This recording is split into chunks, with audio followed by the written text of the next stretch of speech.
இங்க ஒரு வயசானவர் ஒரு மரத்துல இருந்து ஒரு பீச் ஃப்ரூட்டை பறிச்சு அவரோட காயப்பட்ட கையால அந்த ஃப்ரூட்டை லைட்டா துடைக்கத்தான் செய்யறாரு. அப்போ திடீர்னு அவரோட கையில இருந்த ஒரு பெரிய வெட்டுக்காயம் அவர் கண்ணு முன்னாடியே ஹீல் ஆகிருது. அதை பார்த்து அவரு ஷாக் ஆகி அப்படியே அந்த பழத்தை கடிச்சு சாப்பிடுறாரு. ஆனா அந்த பழத்தை சாப்பிட்டதால அவரோட லைஃப் டோட்டலா தலைகீழ மாறப்போகுதுன்னு அப்போ அவருக்கு தெரிஞ்சிருக்காரு. அப்படியே அவரு ஒரு கடைக்கு போறாரு. அப்போ அந்த கடையோட ஓனர் உங்களுக்கு என்ன வேணும்னு மெல்ல கேக்குறாங்க. ஆனா அந்த சின்ன சத்தம் அவரோட காதுல இடி இடிச்ச மாதிரியும் ரொம்ப பயங்கரமா கேக்குது. உடனே அவரு பல வருஷமா யூஸ் பண்ணிட்டு இருந்த ஹியரிங் எய்ட கலட்டிடுறாரு. அதை கலட்டினதும் அவர் பயங்கர ஷாக் ஆகுறாரு. ஏன்னா அவருக்கு ரொம்ப வருஷமா காது கேட்காம இருந்திருக்கும். ஆனா இப்போ அவரோட காது ரொம்ப நல்லாவே கேக்குது. அது மட்டும் இல்லாம அவரோட கண்ணும் இப்போ ரொம்ப கிளியரா தெரிய ஆரம்பிக்குது. -1000 டிகிரிக்கு மேல இருந்த பார்வை குறைபாடு கூட இப்போ கம்ப்ளீட்டா சரியாயிருது. உடனே பாத்ரூம்குள்ள ஓடி போய் கண்ணாடியில அவரோட ஃபேஸ பாக்குறாரு. அப்போ அவருக்கு இருந்த வெள்ளை முடிகள் கூட இப்போ கருப்பா மாறி இருக்கும். அது மட்டும் இல்லாம அவரோட முகத்துல இருந்த தோல் சுருக்கங்கள் எல்லாம் போய் இப்போ முன்ன மாதிரி அவரோட ஃபேஸ் ரொம்ப ஸ்மூத்தா மாறி இருக்குது. இதுக்கெல்லாம் காரணம் அந்த பீச் ஃப்ரூட் தான் புரிஞ்சுக்கிறாரு. அப்போ திடீர்னு அந்த கடைக்குள்ள ஒரு திருடன் புகுந்துடுறான். அதை பார்த்து கடையோட ஓனர் பயத்துல நடுங்கிட்டு இருந்த டைம்ல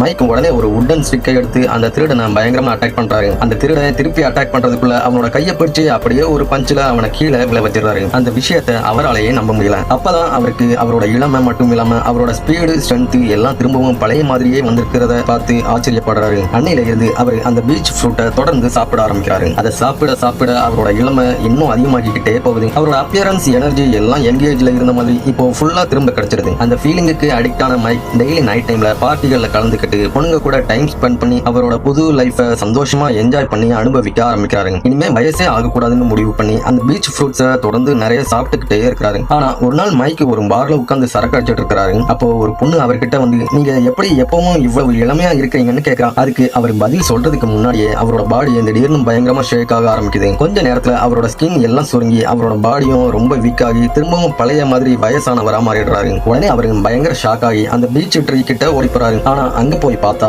அந்த ட்ரீல இருந்த பிரான்ச் எல்லாம் காஞ்சி போய் அது இனிமே பழமே பழுக்காத மாதிரி ஃபுல்லா பட்டு போய் நிக்குது. அதை பார்த்து அவரு மனசு உடைஞ்சு போய் நின்ன டைம்ல அதே பொண்ணு திரும்பவும் அங்க வந்து உண்மையை சொல்ல ஆரம்பிக்கிறான். அவர்கிட்ட ஆக்சுவலா அந்த பழம் உன்னை இளமையா மாத்தல, அதை சாப்பிட்டதால உன்னோட எதிர்கால ஆயுளை கொடுத்து இளமைய வாங்கி இருக்க. நீ எவ்வளவுக்கு எவ்வளவு அந்த பழத்தை அதிகமா சாப்பிட்டியோ அவ்வளவு ஸ்பீடா உன்னோட எதிர்கால ஆயுளை நீ செலவு பண்ணிட்டேன்னு சொல்றா. இந்த உண்மையை கேட்டதும் மைக் அதிர்ச்சியில உறைஞ்சி போயிடுறாரு. கடைசியில தான் அவரு தான் உண்மையிலேயே இளமையா மாறல, அவரோட மீதி இருந்த நாட்களை முன்கூட்டியே வாழ்ந்துட்டேன்னு உணர்றாரு.